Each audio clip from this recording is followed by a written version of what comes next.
ধেমাজি জিলাৰ চিলাপথাৰ অন্যতম স্বেচ্ছাসেৱী সংস্থা সাৰথী পৰিয়ালৰ উদ্যোগত আৰু বৃহত্তৰ চিলাপথাৰবাসী ৰাইজৰ সহযোগত এইবাৰ তৃতীয় বাৰ্ষিক বসন্ত উৎসৱ আয়োজন কৰে চিলাপথাৰ ৰাজহুৱা প্ৰেক্ষাগৃহত। উদুলি মুদুলি পৰিৱেশৰ মাজতে পতাকা উত্তোলন, বন্তি প্ৰজ্বলন কৰি সমাজৰ শতাধিক বৃদ্ধ লোকসকলৰ পৰা একেলগে সেৱা গ্ৰহণ কৰে।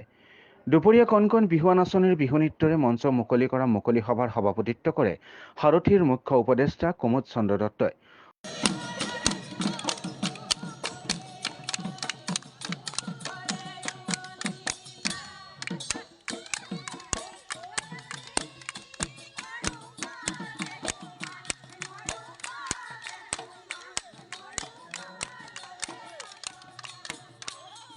উক্ত সভাতে সাংস্কৃতিক জগতত সেৱা আগবঢ়া বিশিষ্ট ঢোলবাদক দীপক গগৈ, বিশিষ্ট বাঁহীবাদক শ্যামন্ত খনিকৰ, বিশিষ্ট বিহুৱতী সুমিত্ৰা লাউমৰীয়া, বিশিষ্ট তালবাদক ডিম্বেশ্বৰ কোঁৱৰ, সাংস্কৃতিক কৰ্মী নিপেন বৰঠাকুৰ, সমাজকৰ্মী বিষ্ণু হাজৰিকা, বিশিষ্ট কৃষক ৰোহিত মালাকে আদি কৰি সমাজৰ বিভিন্ন ক্ষেত্ৰত সেৱা আগবঢ়াই 11জনকৈ ব্যক্তিক ফুলাম গামোচা মানপত্ৰৰে সম্বৰ্ধনা জ্ঞাপন কৰে।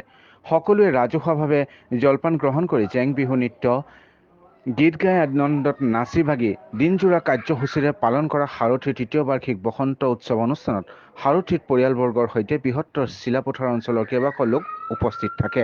স্বেচ্ছাসেৱী সংগঠন সাৰথীৰ আজি আমাৰ তৃতীয় বাৰ্ষিক বসন্ত সমাৰোহ আছিলে। আমি এইবাৰ চিলাপথাৰৰ ৰাজহুৱা প্ৰেক্ষাগৃহত এই অনুষ্ঠানটো কৰিছিলোঁ। আমাৰ পুৱা কাৰ্যসূচী হিচাপে পতাকা উত্তোলন আছিলে।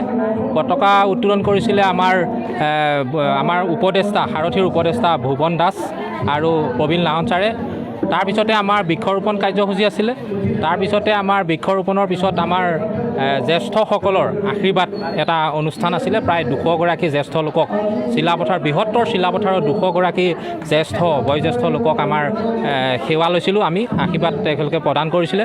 চিলাপথাৰ অঞ্চলৰ প্ৰায় 11জন বিশিষ্ট ব্যক্তিক সম্বৰ্ধনা জনোৱা হৈছিলে আৰু তাৰ বাহিৰেও আৰু সমাজৰ অন্যান্য ক্ষেত্ৰৰ আৰু 4গৰাকী ব্যক্তিক সম্বৰ্ধনা জনাইছিলে। এনেদৰে আমাৰ দিনটো কাৰ্যসূচী চলি আছে। ধেমাজিৰ পৰা সঞ্জয় নাথৰ ৰিপৰ্ট।